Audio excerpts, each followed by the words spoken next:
শাহী প্রস্তাবে সন্দেশখালী নিন্দা। সিউড়ি থেকেই পাল্টা তোপ দেখেছেন মমতা বন্দ্যোপাধ্যায়। বিভেদ ছড়াতেই হিংসায় উস্কানি। প্রথমে ইডি পাঠিয়ে অশান্তি, পেছনে পেছনে ঢুকছে বিজেপি।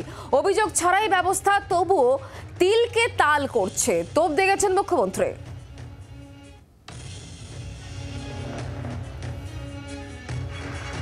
বিজেপি চেষ্টা করে সব জায়গাতে গিয়েই কোনো না কোনো একটা ইস্যুকে খাড়া করে একটা ঝামেলা বানানো।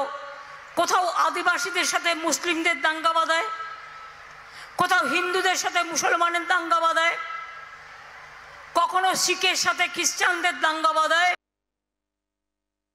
বিএসএফকে লেলিয়ে দিয়েছেন। চোপড়াতে 4টে শিশুর মৃত্যু হলো। কটা টিম গেছেন?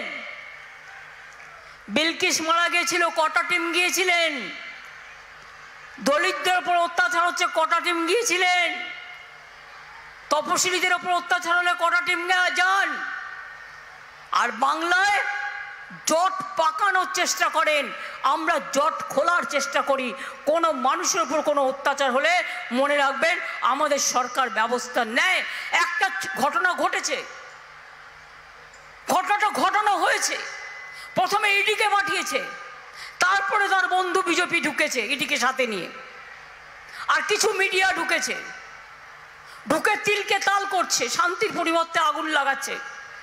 আমি বলতে চাই তাদের, যার যা অভিযোগ আছে আমি অফিসার পাঠাবো, তারা শুনবে। এবং যদি কেউ মনে করে কারো কাছ থেকে কেউ কিছু নিয়েছে, সবটাই ফেরত দেওয়া হবে, এটাও মাথা রাখবেন। আমি যখন বলি আমি তখন সেটা করি, কারণ কোনো মহিলা আজ পর্যন্ত কোনো কমপ্লেন করেনি, এফআইআর করেনি। আমি পুলিশকে বলেছি সুমোটো কেস করো। আমাদের ব্লক প্রেসিডেন্টও অ্যারেস্ট হয়ে গেছে।